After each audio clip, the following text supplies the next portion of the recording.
Salut tout le monde, c'est Exerceur, donc on se retrouve aujourd'hui pour le premier unboxing de la chaîne. Donc ça va être un unboxing assez court. Donc le colis me vient de chez Phoenix Airsoft.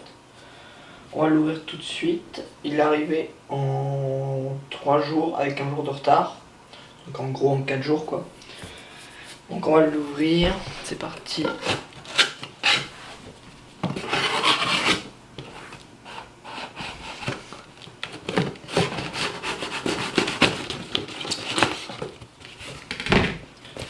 Hop. Donc voilà, bon c'est là cramé ce que c'était. Donc c'est un désert Eagle. Alors toujours bien calé. Donc un Desert Eagle de chez Cybergun ou KWC. Donc il est full automatique. Il tape à 460 fps en 0,12 grammes ou 358 fps en 0,20 grammes. Donc une énergie de 1,2 joules. Il tire à 50 mètres. Il a un chargeur maximum de 21 billes. Il pèse 1,123 kg et 270 mm de longueur. Le hop-up est un système spin-up. Donc il est à CO2 bien évidemment. Full métal je crois. On va voir ça tout de suite. Donc un papier pour caler comme chez Phoenix Airsoft comme d'habitude. Donc débit 357 Magnum en 0,15 grammes. Bio. 2800 billes. Ça c'est pour mes springs. Je vais tester ça tout de suite en prochaine partie pour en spring. Comme ça en CQB ça sera assez bien pour avoir des répliques peu puissantes. Une certification de bio, donc ça peut être assez bien. Je vais montrer ça à la caméra.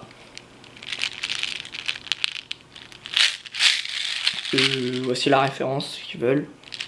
Je mettrai les liens dans la description, bien évidemment.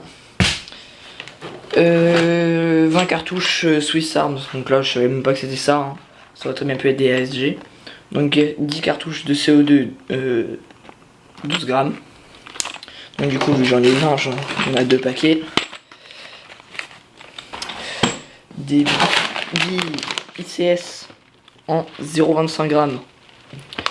Donc ce sont des billes assez connues.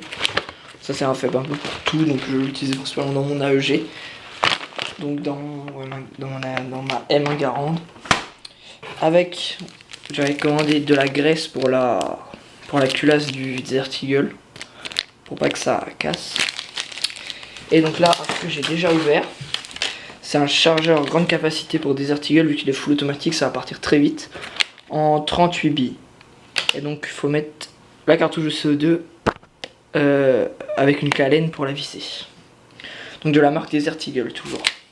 Et Cybergun, oui Cybergun, on peut le voir ici. Donc il est fait pour le Desert Eagle semi et full automatique. C'est pour les gens qui voulaient savoir. Le carton était assez petit, hein. Franchement il faisait à peu près mon avant-bras quoi. On va pas s'attarder sur le carton, on va se mettre de côté. Et on va prendre la réplique.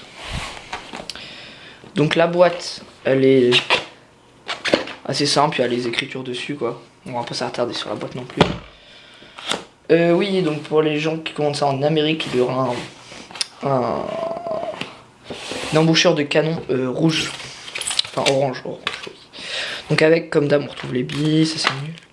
Une clé Allen pour le chargeur. Un speed loader assez simple, donc voilà, c'est un tube plexiglas avec un poussoir. Donc le Desert Eagle est complètement en métal, à part le garde-main, la poignée. Le sélecteur de tir, donc il y a le safe, le semi et le full. Le chargeur est comme ceci, donc on met la cartouche par le milieu. Et on met la cartouche par le milieu. Faut pas oublier d'huiler et on visse par en bas. Sinon, tout le reste, ça a l'air d'être pas mal. Elle est vraiment assez lourde. Hein.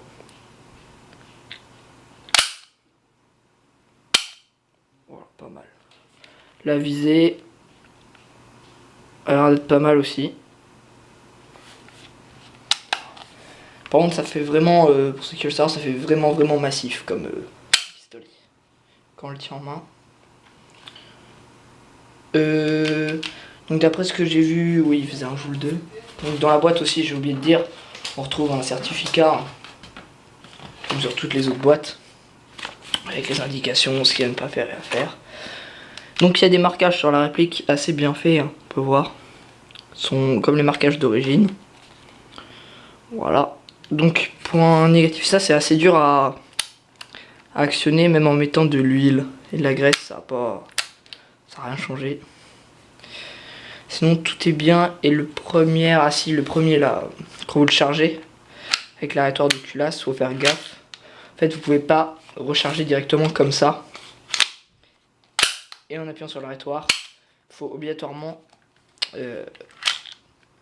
une fois que le chargeur est enlevé, rabaisser la culasse et après remettre le chargeur pour réactionner comme ça. Et là ça pourra retirer. Voilà, on va s'arrêter là pour cette vidéo. J'espère que ça vous a plu. Et à plus pour une prochaine vidéo. N'hésitez pas à vous abonner.